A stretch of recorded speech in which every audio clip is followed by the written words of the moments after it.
ಇವತ್ತು ಹೊಸ ಟಾಪಿಕ್ ಯಾವುದು? ವಿಭಕ್ತಿ ಪ್ರತ್ಯಯಗಳು. ವಿಭಕ್ತಿ ಪ್ರತ್ಯಯಗಳು ಅಂದ್ರೆ ನಾಮಪದಗಳಿಗೂ ಮತ್ತು ಕ್ರಿಯಾಪದಕ್ಕೂ ನಡುವಿನ ಸಂಬಂಧವನ್ನು ತಿಳಿಸುವ ಪ್ರತ್ಯಯಗಳನ್ನು ಏನಂತ ಕರೀತೀವಿ? ವಿಭಕ್ತಿ ಪ್ರತ್ಯಯಗಳು. ಒಳ್ಳೆ ನೋಡಿ, ಸಂಖ್ಯೆ 1 ವಿಭಕ್ತಿಗಳು. ವಿಭಕ್ತಿ ಪ್ರತ್ಯಯಗಳು ಇರೋ ಕಾರಣಾರ್ಥ. ಉದಾಹರಣೆ ಪ್ರಕೃತಿ ಮತ್ತು ಏಕವಚನ ಬಹುವಚನ. ಈಗ ಫಲ 1 ಸಂಖ್ಯೆ 1 ಉದಾಹರಣೆ ಯಾವ ತಗೊಳ್ಳೋಣ? ಮರ ತಗೊಳ್ಳೋಣ. ಎಲ್ಲ ಹೇಳ್ರಿ. ವಿಭಕ್ತಿ ಪ್ರತ್ಯಯ ಒಳ್ಳೆದು ಯಾವುದು? ಒಳ್ಳೆ ವಿಭಕ್ತಿ ಪ್ರತ್ಯಯಗಳು ಕಾರಣಾರ್ಥ ಬರ್ತದೆ ಕರ್ಮ. ಉದಾಹರಣೆ ಯಾವ ಬರ್ತದೆ? ಮರ, ಪ್ರಕೃತಿ ಏಕವಚನ, ಬಹುವಚನ, ಇದನ್ನ ಮಾತ್ರ ಲಕ್ಷಿಕೊಡ್ರಿ. ಇದರಿಂದ ಉದಾಹರಣೆ ಮುಂದೆ ಇಲ್ಲೇ ಕರೆಕ್ಟ್ ಆಗ್ತಿರ್ತಾವ. ಎರಡನೇ ಯಾವ್ದು? ಒಳ್ಳೆ ಯೋಚ ಹೇಳ್ರಿ. ವಿಭಕ್ತಿ ಪ್ರತ್ಯಯಗಳು ಕಾರಣಾರ್ಥ ಉದಾಹರಣೆ ಯೋಚ ಹೇಳ್ರಿ. ಮರ, ಪ್ರಕೃತಿ ಏಕವಚನ, ಬಹುವಚನ, ಹಂಗ ಮೂರನೇದು ವಿಭಕ್ತಿ ಪ್ರತ್ಯಯ.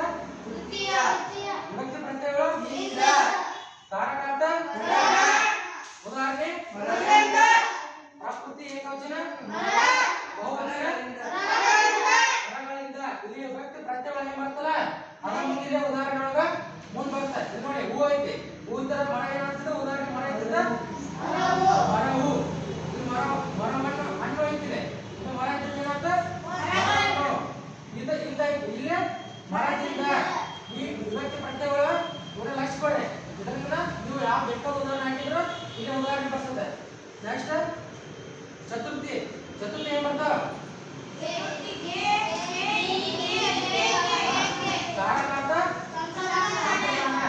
ಇಲ್ಲೇ ಬರೋದು ಉದಾಹರಣೆ ಹೇಳ. ಪ್ರಕೃತಿ ಮರಗಳಿಗೆ. ಐದನೇದ ಪಂಚಮಿ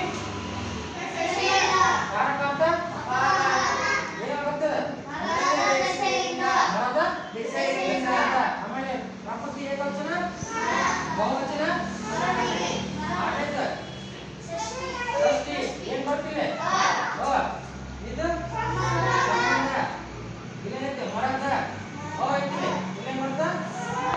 ಮುಳಿ ಜೋಶೆ ಪ್ರಕೃತಿ ಆಮೇಲೆ ಏಕವಚನ ಮರಗಳಿಗೆ ಮರಗಳ ನೋಡೈತೆ ಮುಳಿ ಏನ್ ಬರ್ತಿದೆ?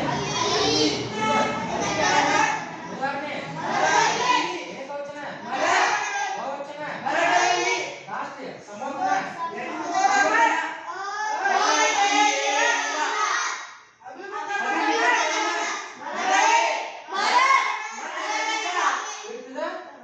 ಇದು ಯಾವ್ದಿದ? ಕನ್ನಡ. ಕನ್ನಡ ಇದು ಹೊಸ ಕನ್ನಡ ಒಳಗ ಬರ್ತಕ್ಕಂಥ ವಿಭಕ್ತಿ ಪ್ರತ್ಯಯಗಳು. ಇದು ನೆಕ್ಸ್ಟ್ ಹಳೆಗನ್ನಡ ಅದನ್ನ ಈ ನೆಕ್ಸ್ಟ್ ಮಾಡಿ ಹಾಕ್ತೇನೆ.